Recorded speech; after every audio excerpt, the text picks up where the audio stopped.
Fairy tales, myths, lore, and esoteria, interpreted and read by Jeremiah Cody Banuelos. Well, hello. Um, Today's story, children, is going to be the story of Briar Rose or Sleeping Beauty.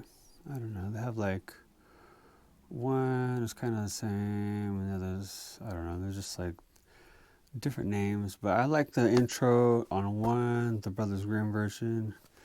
But I like the rest of the story on the Charles Perrault version. And I like the intro on the Brothers Grimm because it illustrates how the 13 wise women, or in like another version said like the 13 fairy godmothers, and how one of them puts like a curse on the princess to where she'll fall asleep, and then the whole kingdom they are asleep. They're not conscious. And really, this is just like my way of illustrating. I mean, I'm not done. This is like one of a few stories I'm gonna put on here, but of how when they have us go through this shit, they say, "Oh, this is a coronation. You're pink and yellow. We're the fleur de lis, the pink and yellow. We're royals or whatever." And they say, "Well, speak when spoken to. This is a coronation." And the societies, they try to fuck with us and then mess with us, and then they end up trying to with this awful shit where they'll kill the man and then rape the girl and stuff. Just awful. But I just really like how it illustrates how there's 13 of them, and then 12 of them try to give nice gifts, but this that 13th one, it's a curse. And some of you may be going through something like this. I know I have at least twice now. I mean, I sort of am going through one right now, but I don't know. I mean, what is happening, But anyways, this is just I've said how art will sometimes imitate life and life imitates art. How when they put the curse, the societies put a curse upon the royals or the kingdom, really. I mean, it's the royals, but because of the royals, it's the whole kingdom. They're all asleep. It means their mind is not open. They don't talk to people. They're not a second sight. They can't use their powers of divine right and stuff. Anointing and stuff. And if you know what I'm talking about, you know what I'm talking about. Everybody pretty much knows what I'm talking about. If you don't know, I don't know. I talk to everybody. But this is what I really like. That is a classic example of what the societies have tried. They try to do to stop the royals from talking to each other and just from being married, and just what it is, the curse that they have upon us and the whole kingdom, because they don't let, I mean, I am fully enlightened. I know all the powers of a king, all that stuff, discernment it's really just the gifts of the spirit, or the fruits of the spirit. I forget what it's called. But they just stop so many people, and they mess with them. They mess with them for life, man. And it's that's why the world is so crazy. But that's enough about that. I mean, I'll probably talk a little more in another video about exactly what these coronations or it's a coronation initiation where they initiated the royals into society as a royal, But anyways, here we are. It's called Briar Rose, and I'm going to read out of this book first, and then I'll switch to this one. Okay. briar rose. In times of old there lived a king and queen, and every day they said, "Oh, if only we had a child." Yet they never had one. Then one day, as the queen went out bathing, a frog happened to crawl ashore and say to her, "Your wish shall be fulfilled. Before the year is out, you shall give birth to a daughter." The frog's prediction came true, and the queen gave birth to a girl who was so beautiful that the king was overjoyed and decided to hold a great feast. Not only did he invite his relatives, friends, and acquaintances, but also the wise women, and hoped that they would be generous and kind to his daughter. There were 13 wise women in his kingdom, but he had only 12 golden plates from which they could eat. Therefore, one of them had to remain home. The feast was celebrated with tremendous splendor, and when it drew to a close, the wise woman bestowed the miraculous gifts upon the child. One gave her virtue, another beauty, the third wealth, and so on, until they had given her nearly everything one could possibly wish for in the world. When 11 had offered their gifts, the 13th suddenly entered the hall. She wanted to get revenge for not having been invited, and without greeting anyone or looking around, she cried out with a loud voice, "In her 15th year, the princess shall prick herself with a spindle and fall down dead." That was all she said. Then she turned around and left the hall. Everyone was horrified, but the 12th wise woman stepped forward. She still had her wish to make, and although she could not undo the evil spell, she could nevertheless soften it. "The princess shall not die," she said. "Instead, she shall fall into a deep sleep for 100 years. Okay. And that's like when you don't have your mind open and stuff. But I'll talk about that later. Right now it's just coronation, and I just want to show you that this is like a lot older, and it's pretty common, I guess, nowadays. I mean, this will be the last one, but you know. The king, to attempt to avoid the misfortune announced by the old fairy, had an edict published forbidding everyone to spin with spindles or to keep spindles in their homes, on the pain of death. After some 15 or 16 years, while the king and queen were away at one of their country estates, it happened that the young princess was running about in the castle and going from room to room. She went up to the top of a tower, and there in a little garret was an old woman who was sitting alone at her distaff, spinning. The good woman had never heard of the king's prohibition of spinning with a spindle. "What are you doing, my good woman?" said the princess. "I am spinning, my pretty little one," said the old woman, who did not know who she was. "Oh, isn't that fascinating?" said the princess. "How do you do that? Give it to me so I may see if I can do as well." No sooner had she taken the spindle than she pricked her hand, either because she was too hasty or too careless, or because the decree of the fairies had so ordained it, and she fell down in a swoon. The old woman, in great confusion, called for help. The people rushed in from all sides. They threw water on the princess's face, unlaced her, chafed her hands, and rubbed her temples with Queen of Hungary water, but nothing could bring her to.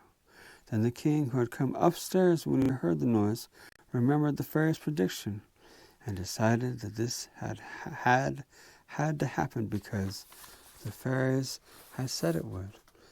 Had the princess placed in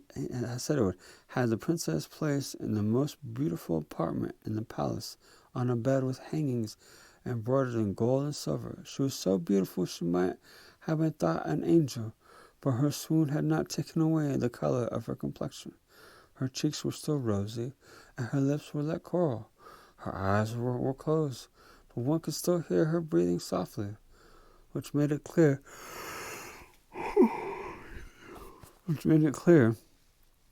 that she was not dead.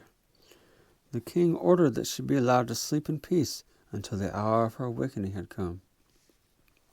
The good fairy who had saved her life by condemning her to sleep 100 years was off in the kingdom of Medican, 1,000 miles away, when the accident happened to the princess. But she had been informed of it in an instant by a little dwarf who had 7-league boots. These are boots which one can go 7 leagues at one step.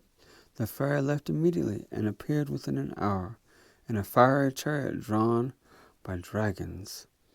The king went to hand her from the chariot.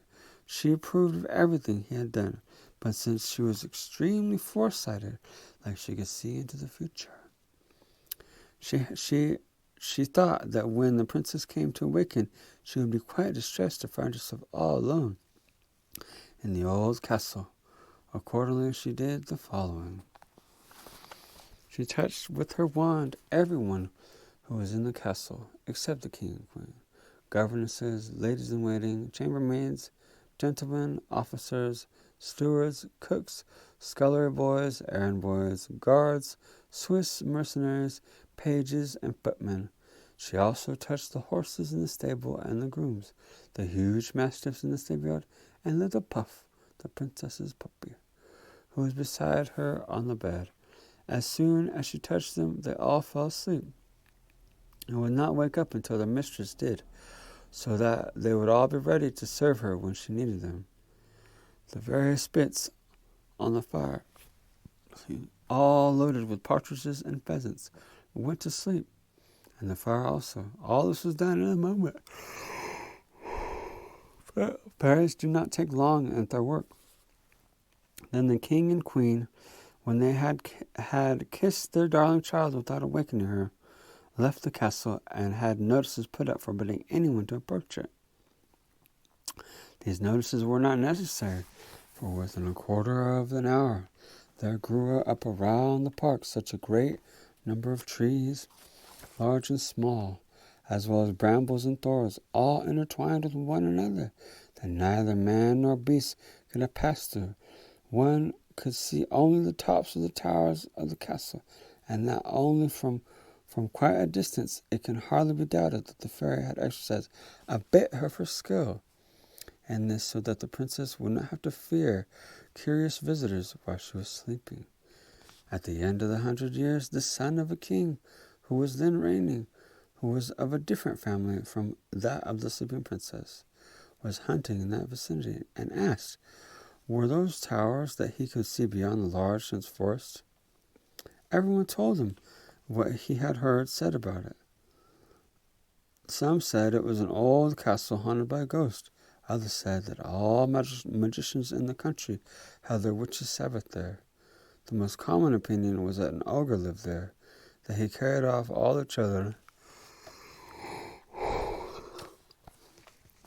he could seize in order to eat them at his leisure, and no one could pursue him, since he alone had the power to make his way through the woods.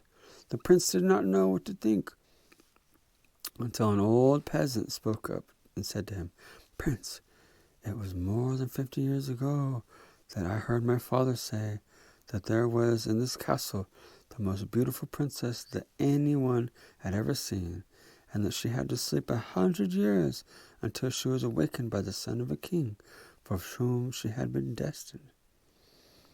At this speech, the young prince felt himself all on fire. Without worrying too much about it, he believed that he could bring about the conclusion of such a fine adventure, and spurred on by love and honor, he resolved on the spot to undertake it. Hardly had he advanced towards the woods when all those huge trees, brambles, and thorns opened of themselves and let him pass. He walked towards the castle that he saw at the end of a broad avenue, into which he had entered, and what surprised him was that he saw that none of his servants could follow him, because the branches came together again after he had passed. He did not turn back from his path. A young prince in love is always valiant. He went into a great forecourt where everything he saw at first might have frozen him with fear. The silence was horrible, and the image of death appeared everywhere in the bodies of men and animals, stretched out on the ground, apparently dead. He realized, however, from the pimpled noses and crimson faces of the Swiss guards that they were only asleep, and their cups, in which a few drops of wine remained, showed clearly they had fallen asleep while drinking. He passed through a great court paved with marble, climbed the staircase, and entered the guard-room, where the guards were lined up in a row, their muskets on their shoulders, snoring away. He crossed several rooms full of lords and ladies, all asleep, some standing and others sitting, and went into a room all done in gold, in which he saw the loveliest sight he had ever seen, a princess who seemed about 15 or 16 years old, the splendor of whose striking beauty seemed to have something divinely luminous about it, the burning fire. He approached her, trembling with wonder, and knelt down beside her. Then, since the end of the enchantment had come, the princess woke up, and looking at him with eyes more tender than a first glance would seem to permit, she said to him, "Is it you, my prince? You have indeed waited a long time." The prince, charmed by these words, and even more by the way in which she spoke them, did not know how to express his joy and gratitude. He assured her that he loved her more than himself. The conversation was halting, but it was more pleasing because of this little eloquence, much love. He was more confused than she, and one should not be surprised at this, since she had the time to dream about what she should say to him. It seems, although history does not say anything about it, that the good fairy had obtained for her the enjoyment of pleasant dreams during that long sleep. Even after they had spoken together for 4 hours, they still had not said half the things that they had to tell each other. However, all the palace had awakened with the princess, and each person thought of carrying out his duty. Since they were not in love, they were all dying of hunger. The chief lady-in-waiting, famished like the others, lost patience, and told the princess firmly that dinner was served. The prince assisted the princess to arise. She was magnificently dressed, but he refrained from telling her that she was dressed like his grandmother, and that she was wearing a high collar. She did not appear any the less beautiful because of this. They went into a hall of mirrors, and there they dined, served by the princess' household. The violins and oboes played tunes that were old but still excellent, although they had not been played for nearly 100 years.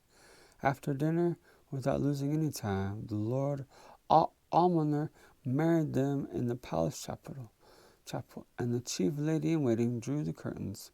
Actually, they slept very little, since the princess hardly needed any sleep, and the prince left her as soon as it was morning to return to the city where his father had naturally been, much worried about him.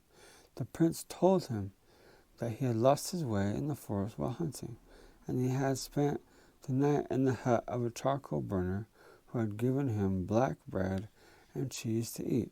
The king, his father, who was a good soul, believed him, but his mother was not convinced, and seeing that he went hunting every day, and that he always had a ready excuse when he had to spend 2 or 3 nights away from the castle, she suspected that he had a mistress. He lived this way with the princess for more than 2 years, and had 2 children by her, of whom the first, who was a daughter, was named Dawn, and the second a son called Day, because he seemed even more beautiful than the sister. It's like, the usher in the new day. The queen said several times to her son, in order to get him to explain himself, that he really ought to settle down, but he never dared to trust her with his secret. Although he loved her, he feared her because she was descended from the race of ogres, and the king had married her only because of her great wealth.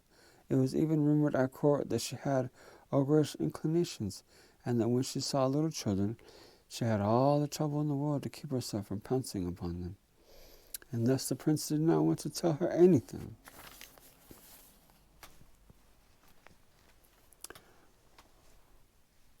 But when the king had died, which happened at the end of the 2 years, and the prince realized that he was his own master, he acknowledged his marriage publicly. and went with great ceremony to fetch the queen, his wife, from her castle. She came to the capital city with her 2 children from each side of her, and she was given a magnificent reception. Some time afterward, the king went to make war on the emperor Cantalabute, his neighbor. He left the regency of the kingdom to the queen, his mother, and commended his wife and children to her care. He had to be at war all summer, and soon he had gone. The queen mother sent her daughter-in-law to a country house in the woods in order to satisfy her horrible desire. She went there several days later and said to the steward one evening, "I want to eat little Don tomorrow for dinner." "Ah, madame," said the steward. "I want to," said the queen, and she said it in the tone of an ogress who longs to eat fresh meat. "And I want to eat her with a sauce rubber." The poor man, seeing clearly that it would not do to trifle with an ogress, took a large knife and went up to the room of the little Don. She was then about 4 years old, and came jumping and laughing and threw herself upon him, demanding some candy. He began to cry, and the knife fell from his hand. He then went to the stable yard and cut the throat of a young lamb, and made a sauce for it, so that it was so good that his mistress assured him that she had never eaten anything so delicious. A week later, the wicked queen said to her steward, "I want to eat little Day for my supper." He did not reply, but decided to deceive her as he had the other time. He went to look for little Day, whom he found with a little foil in his hand, with which he was fencing with a large monkey. Although he was only 3 years old, the steward took him to his wife, who hid him with little Don, and substituted a very tender young kid for a little Day, and the ogress found it admirably cooked. Things had gone well up to this point, but one evening the wicked queen said to the steward, "I want to eat the queen with the same sauce in which I had her children." Then the poor steward really despaired of being able to deceive her. The young queen was past 20, not counting the 100 years that she had slept, and her skin, although fair and lovely, was a little tough.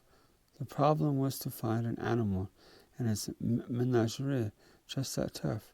He decided to cut the queen's throat in order to save his own life, and went up to the queen's room with the intention of doing it at once. He roused himself to a fury, and entered the queen's room with a dagger in his hand.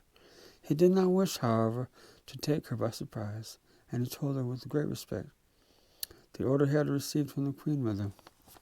Do it, she said, stretching out her neck towards him. "Carry out the order you have been given. I shall see my children again, my poor children, whom I love so much." She thought they were dead, since I had been taken from her without any explanation. No, madame," answered the poor steward, deeply moved. "You shall not die. You will not fail to see your dear children again, but we at my home, where I have hidden them, and I shall deceive the queen again by having her eat a young roe in her place."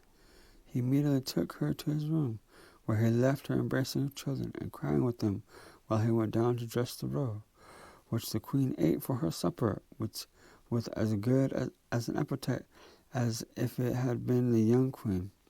She was quite pleased with her own cruelty, and prepared to tell the king, when he returned, that the wild wolves had eaten the queen, his wife, and 2 children. One evening, as she was prowling through the courtyard, the stable yard of the castle, as was her custom, to see if she could scent any fresh meat, she heard in one of the lower rooms the sound of little Day crying because of the queen. His mother wished to whip him for some naughtiness, and she also heard little Don, who was asking that her brother be forgiven.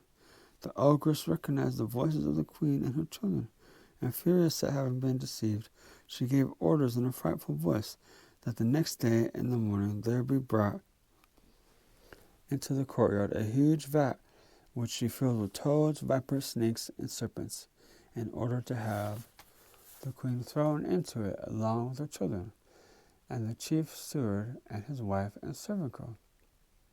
And she gave orders to have them brought forth with their hands tied behind their back. They were already there, and the executioners were prepared to throw them into the vat when the king, who was not expected to be back so soon, rode into the court, had come back post haste, and asked in astonishment what this horrible sight could mean. No one dared to inform him, and the ogress, unable to think of what to say, threw herself headfirst into the vat and was devoured in an instant by the ugly beast she had put in. The king could not help being distressed. After all, she was his mother, but he soon consoled himself with his wife and children. The end. And this story actually has a moral on it too. Like I like how it has like a little more. But it says, "It is natural to wait a little while to get a rich, handsome, gallant,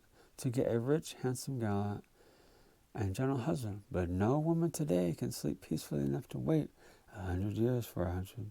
Sleeping all this while, this story thus seems to give us to understand that often the pleasant bonds of matrimony are no less happy for being put off, and that one loses nothing by waiting. But the female sex yearns so ardently for the nuptial vows that I have neither the strength nor the heart to preach them this moral."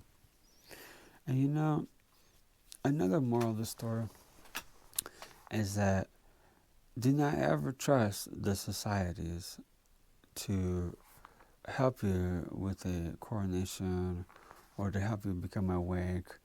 And really, they say that the three main ways to become enlightened is like with love, like, oh, well, I love somebody, so I'm going to think of them and my mind will be opened, or I will be hit on the head or jumped into, or like like a fighting initiation to like a group or a gang. And then that's one way. And then I see something and it blows my mind, and it's like, wow, like I always think, and then my mind just opens up. But this is that one where true love's first kiss, and that opens her mind and revives the kingdom. But I understand right now, do not trust those societies, because it's like this: who you are, your blood, your name, and everything is what they are not.